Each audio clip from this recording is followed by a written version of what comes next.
You're with Johnny Vedmore on today's News Talk, TNT. The Dark Commission asked a question. Now, he's asked, after all this time, with at least most of the people dead and gone, at least most of the people, what's the point of further research? I actually had a question that said, is there anyone still alive today who was directly involved in the assassination? So maybe you can answer the two together. Sure. Yes. Number one, this is the most important event in American history because it's the day America died. America came to an end on November 22nd, 1963, and we've been in a vassal state, a colony, if you would, of the nation of Israel. Okay, Period. that's a pretty serious answer. Well, look at what's going on today. They're murdering Palestinians in scores, and we just keep giving them weapons. Why? Because on November 22nd, Israel killed our president and took over our country. They implanted crypto Jew Lyndon Johnson as president, and he handed them the keys to the kingdom. Evidence for this can be substantiated through the Liberty and the dozen other events involving Egypt and Middle East, which we could probably go into on another show. But the evidence for the fact that Israel killed Kennedy and took over our country and we continue to exist as a vassal state is, to me, the evidence is more and more every day when we continue to fund these lunatics. And Johnny Dollar in the chat also has a question. He said, is the theory that JFK's body was switched in flight to DC true? You know, I'll give you this much. There's something to that. I don't know what. Look into a guy named John Liggett, who was a mob funeral reconstructionist. There's a lot of smoke around this, but I have not taken the time to really dig into the minute details. There's a lot of things that I know there's a lot of smoke, but I haven't gotten to the fire yet, and that's one of them. I can tell you with certainty the photographs of Kennedy's head in the autopsy are fakes.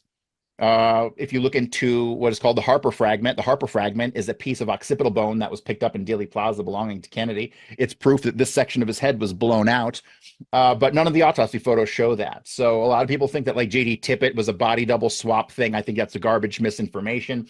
But at some point, they did do some manipulation with Kennedy's autopsy photos because none of them are correct or accurate to what really happened.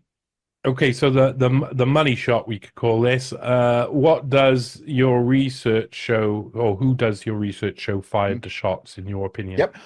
Well, there were two shooters on the grassy knoll. The first shot came from David Ferry, who struck Kennedy in the throat. And the final shot came from none other than Lyndon Johnson's right-hand man, or vice versa, depending on how you look at it. Jack Valente, Jack Valente was a longtime spook working for CIA. I have documents proving he worked for the CIA.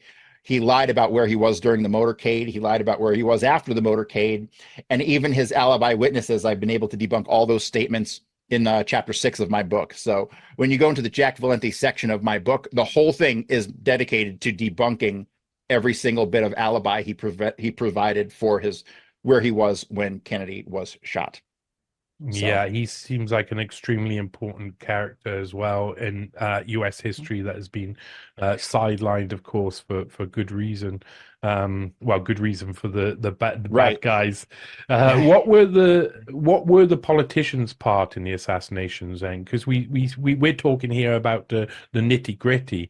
But what were who were the ones who were really behind this at a political level? Well, you know, when I look into like Kennedy's men, I look into the two most obvious people were Dave Powers and Kenny O'Donnell. And Kenny O'Donnell, who was, you know, he was a Catholic Irishman. He was supposed to be like personal friends with Kennedy, had his back on a personal level. But when you get into Kenny O'Donnell's activities, Kenny O'Donnell was in the Secret Service car who picked up 2 passengers along the way and never reported that. Kenny O'Donnell was directly responsible for having the president's body taken back to Washington and not having the autopsy done in Dallas. So Kenny O'Donnell was like blocking the proper way things should have been done the whole time. And so when it gets into like bigger people, was it Lyndon Johnson know this was coming or any of that? I don't buy into any of that because Lyndon Johnson's a puppet and you don't give your puppet too much information to begin with. And if he knew the assassination was coming and was ever questioned about it, he would have information. He could lie. He would, could be caught in a lie. You can't risk that with your puppet. So anyone who thinks that Johnson had anything to do with it, I don't think so, which to me, the evidence would contradict that, right? Because Jack Valente, I'm saying, shot him and he was Johnson's right-hand man. How can you justify that? Well, it makes perfect sense if the relationship was vice versa and that Valente was actually Johnson's handler in the White House, which is what I believe.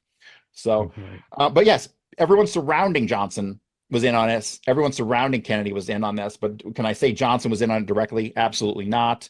Like I said, the guy never won an election. He was put into positions of power by forces greater than himself, I'll say. And so, yeah, anyone who thinks that Lyndon Johnson was a mastermind of anything doesn't understand history. Yeah, I do think Lyndon Johnson, he looked shell-shocked in all of the images and pictures of that day. He looked like he's like, oh my God, whoever did this really did this, and I kind of I'm now gotta take over, and he didn't look like he knew it was coming. So personally, that's how I feel anyway. As soon as he got back to Air Force One, he gets back there relatively quickly.